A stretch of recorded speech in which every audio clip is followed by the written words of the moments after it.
Till now, we have discussed cell adaptations, different type of cell injuries. As we have already told that when the injurious stimulus is so severe that the cell is unable to regain its original shape or original structure or original morphological differences, then the cell will go under death. So today we will start about our journey related to cell death. So cell death may occur by five different ways. First, it may occur by necrosis.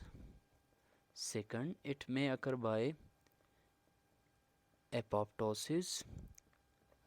Third, it may occur by pyroptosis. Fourth, it may occur by necroptosis, and it may also occur by ferroptosis. Here, one related to these death of the cells, we can also add autophagy. So, these six methods are involved in the cell death. We will discuss it separately. Now, we are going to start our journey from necrosis. First, we will define what is necrosis, then we will move through that what are the processes involved, how many types of the necrosis, and what are the methods of the necrosis. First, we will define what is necrosis. So, necrosis is form of cell death in which cellular membrane form of cell death in which cellular membrane fall apart and cellular enzymes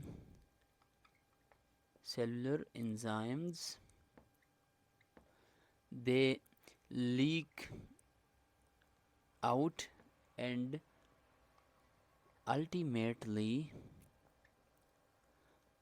the cell is digested.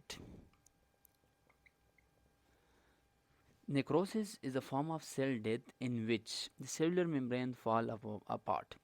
This is that type of the cell death in which the cell membrane will be damaged. It will be part of what which create a cellular spaces in which the cellular enzymes will be leak out, and ultimately these enzymes will digest the cell. Now, what are the methods through which the necrosis occur? It may occur by denaturation of protein. First methods we can discuss here. It may occur by denaturation of protein. Second, necrosis also occur due to enzymatic digestion of cell.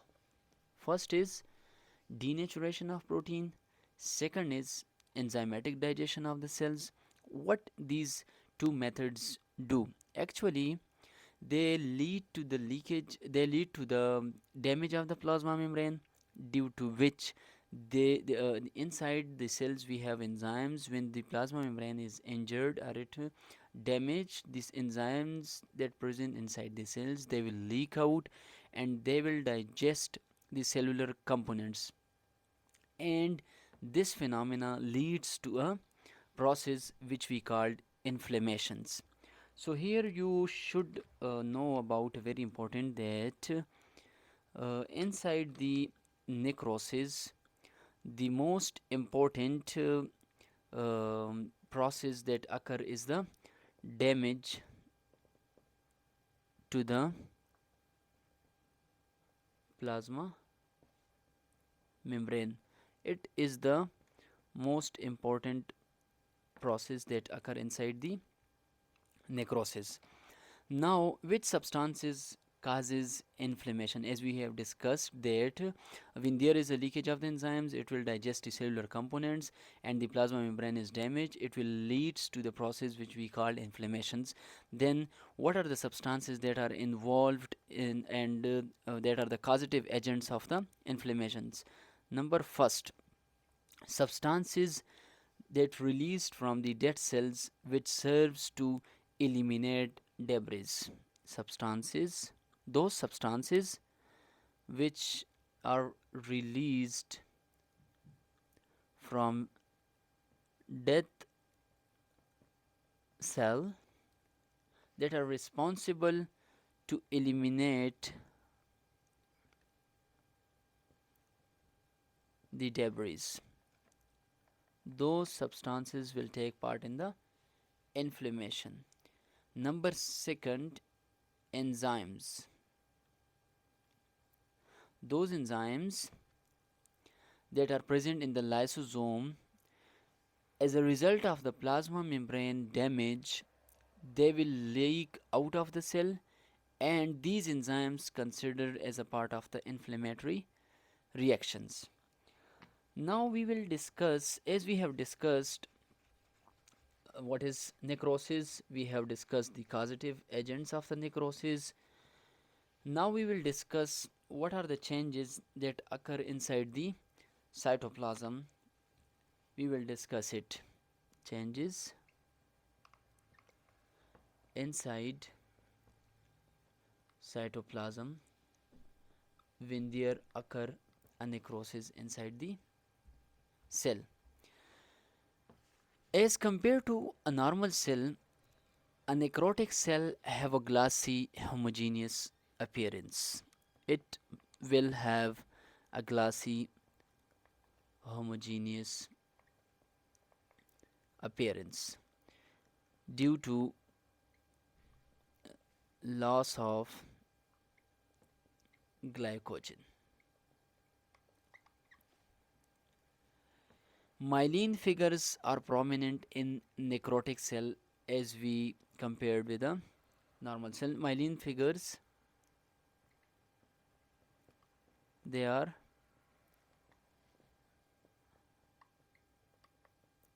prominent. When enzymes leak out as a result of the cellular membrane, they digest the cytoplasmic organelles and it becomes vacuolated.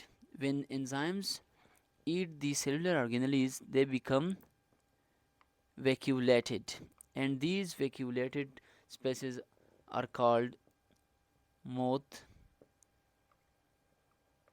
eaten. The cytoplasms appear as vacuolated or moth eaten. Number first change is glassy appearance due to loss of glycogen. Myelin figures are prominent. The cytoplasm is vacuolated. If we see the cytoplasm in electron microscope, a necrotic cell will be characterized by a discontinuous in the plasma membrane and organelle membrane. Discontinuous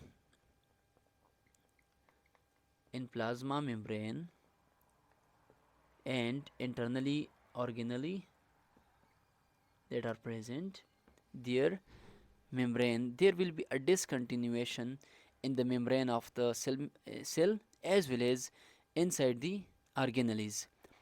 There will be a marked dilation of mitochondria, marked dilation of mitochondria inside the necrotic cells, which appears as a large amorphous densities, which appear as a large amorphous densities. There will be a marked dilation inside the mitochondria. There will be disruption of lysosome occur in necrotic cells. There will be disruption of lysosome occur, due to which lysosomal enzyme will leak out and they will digest the cellular contents. Till now we have discussed cytoplasmic change that occur inside a necrotic cell. Now we will discuss what are the nuclear changes that take place in necrotic cells. In a nucleus, there will be breakdown of DNA and chromatin. The breakdown of DNA will be occur by the process we can say that pycnosis. What is pycnosis? It is characterized by a nuclear shrinkage. There will be a nuclear shrinkage occur. The DNA will be condensed and it will appear as a dark mass. It will condense and it will appear as a dark mass.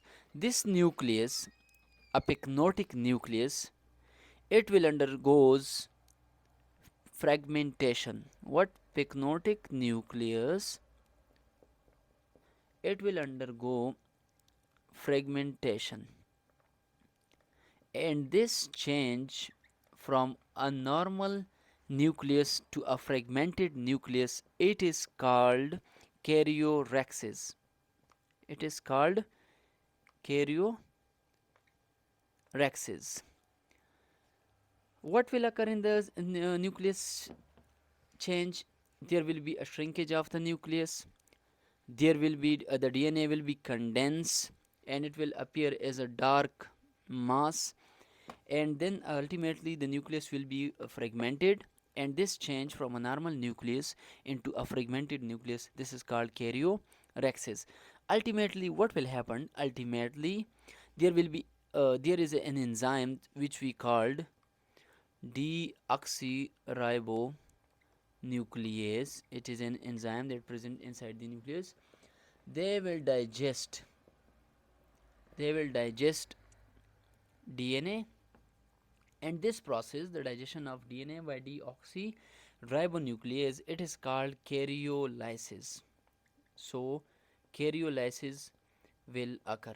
It means the breakdown of DNA will be occur. So till now we have discussed that whenever there is a necrotic cells, there will be change in the nucleus. What will be the change? There will be a breakdown of DNA, chromatin material. First nuclear shrinkage will occur, then the nucleus will condense and it will convert into a dark mass. Then the nucleus will be occur. There will be a fragmentation in the nucleus, and this fragmentation is called karyophyresis. Ultimately the deoxyribonuclease enzymes will occur and it will digest the DNA, and this process is called karyolysis.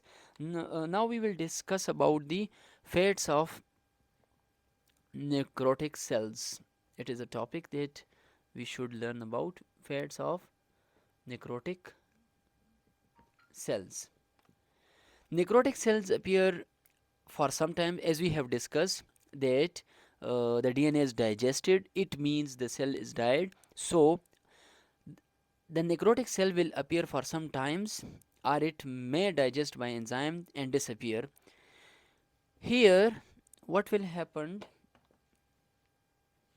Myelin figures, either it will be easily eaten by a macrophages.